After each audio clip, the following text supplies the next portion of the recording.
जो बात आज मैं आपको बताने जा रहा हूँ आपको शायद अजीब लग सकती है, लेकिन सच ये है कि बेहद चालाक लोग इन बातों का इस्तेमाल करते हैं लोगों से काम निकलवाने में, उनको हराने में और अपना फ़ायदा करवाने में।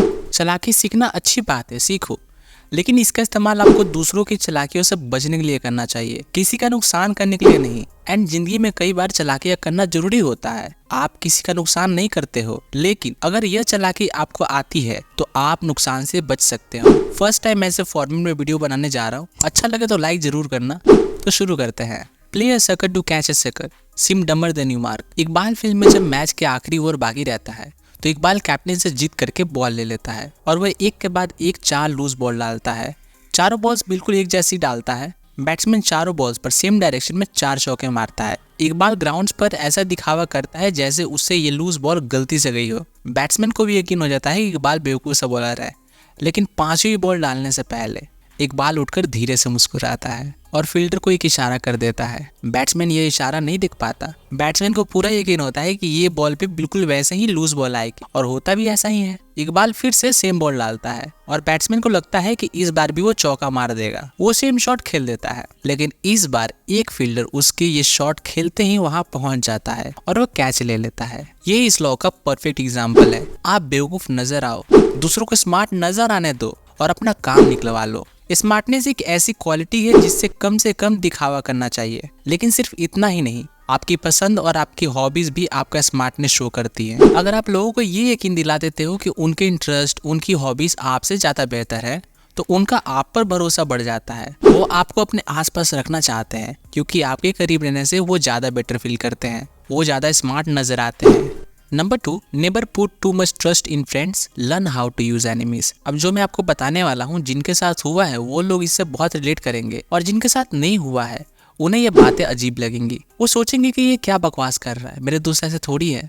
तो सुनो, दोस्तों से सावधान रहो। दोस्त बहुत जल्दी जलने लगते हैं। दोस्त फ्यूचर में तकलीफ का कारण बन सकते हैं। किसी दोस्त की वजह अगर आप अपने किसी पुराने दुश्मन को काम पर रखोगे तो वो दोस्त से ज्यादा वफादार होगा, क्योंकि उसे बहुत कुछ साबित करना है। आपको दुश्मनों से नहीं, दोस्तों से डरना चाहिए। KGF 2 में KGF पर कब्जा करने के बाद रॉकी अपने दुश्मनों से दोस्ती कर लेता है, जो पहले KGF के मालिक के साथ काम करता था, और उसे अपने काम पर रख लेता है। और वो इंसान अपनी वफादारी साबित करने के लिए पूरी जी जान लगा देता है। किंग हीरो को एक बार उनके दुश्मनों ने बताया कि उनके मुंह से बहुत बदबू आती है। किंग को यह बात बहुत बुरी लगी और महल में पहुंचते ही उन्होंने अपनी पत्नी को डांटते हुए कहा कि तुमने मुझे इसके बारे में कभी बताया क्यों नहीं। रानी बहुत वफादार औरत थी।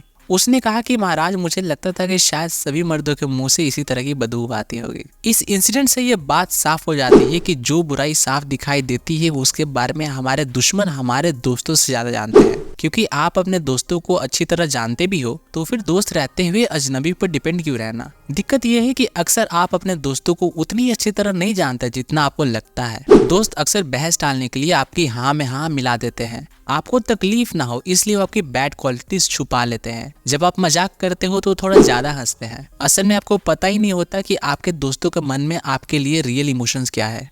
आपके दोस्त मुंह पर तो यही कहेंगे कि पोएट्री बहुत अच्छी है या आपका फैशन सेंस बहुत अच्छा है, लेकिन अक्सर ऐसा होता नहीं है। जब आप अपने किसी दोस्त को नौकरी पर रखते हो तो धीरे धीरे उसकी आदत, वो बातें सामने आने लगती है जो उसने अब तक छुपा रखी थी। अजीब बात यह है कि आपकी अच्छाई के इस काम से आपके रिलेशंस का बैलेंस बिगड़ जाता है। सभी लोग ये फील करना चाहते हैं कि उन्हें वो मौका उनके दम पर मिला है, लेकिन जब आप अपने दोस्त को नौकरी पर रखते हो तो उसे ये एहसान की तरह लगता है।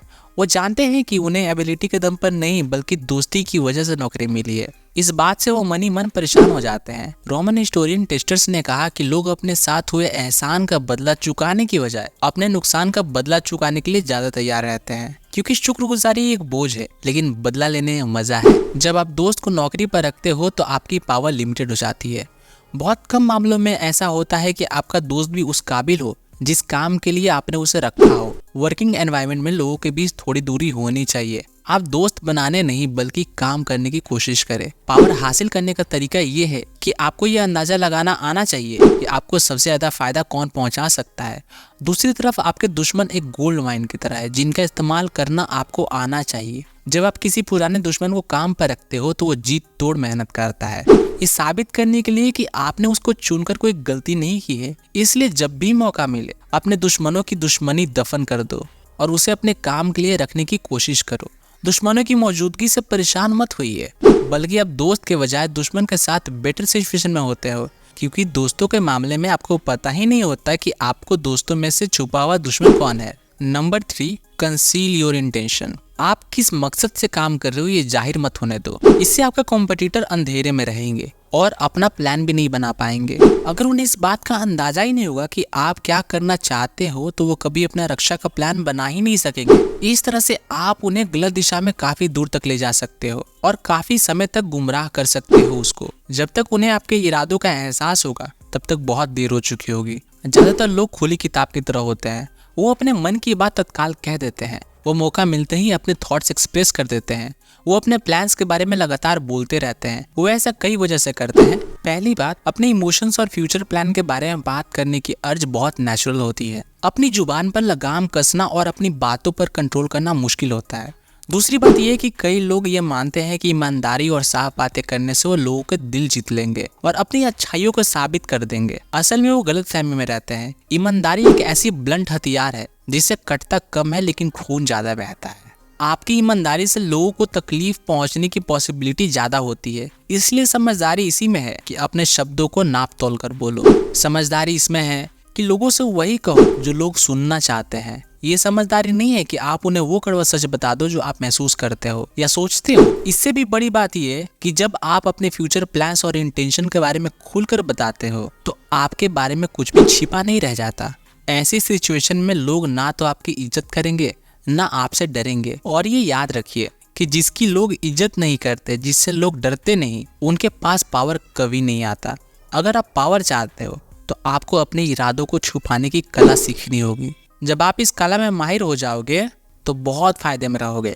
इंटेंशन को छुपाने का एक तरीका यह है कि आप अपनी इच्छाओं और गोल्स के बारे में लगातार बात करो, लेकिन ये आपकी असली इच्छा और असली गोल्स नहीं होने चाहिए। इस तरह से आप एक तीर से तीर शिकार करोगे। आप फ्रेंडली, ईमानदार और भरोसेमंद नजर आओगे। आप अपने इरादे छुपा लोगे और आप अपने कॉम्पिटिटर्स को गलत डायरेक्शन में भेज दोगे, जिससे उनका टाइम बर्बाद होगा। कहा जाता है कि फ्रैंकलिन डी रूजवेल्ट को चेहरे को देखकर कोई भी उनके दिल की बात नहीं समझ सकता था। बैरन जेम्स रोथस्चाइल्ड ने पूरी जिंदगी इस बात की प्रैक्टिस की कि वो फेक स्माइल और इमोशनल चेहरे के पीछे अपनी असली थॉट्स छुपा सके। Number 4, quote attention at all cost. हर चीज का वैल्यूएशन दिखने के आधार पर की जाती है। जो नजर नहीं आता उसकी कोई वैल्यू नहीं होती। इसलिए भीड़ का हिस्सा मत बनो और गुमनामी में दफन होकर मत रहो। सबसे अलग हटकर दिखो। हर कीमत पर लोगों के नजरों में रहो। देखो, बहुत से लोग थोड़े से बोरिंग और शर्मीले होते हैं। उनके सामने आप ज्यादा ग्रेट, ज्यादा इंटरेस्टिंग, ज्यादा मिस्टीरियस दिखकर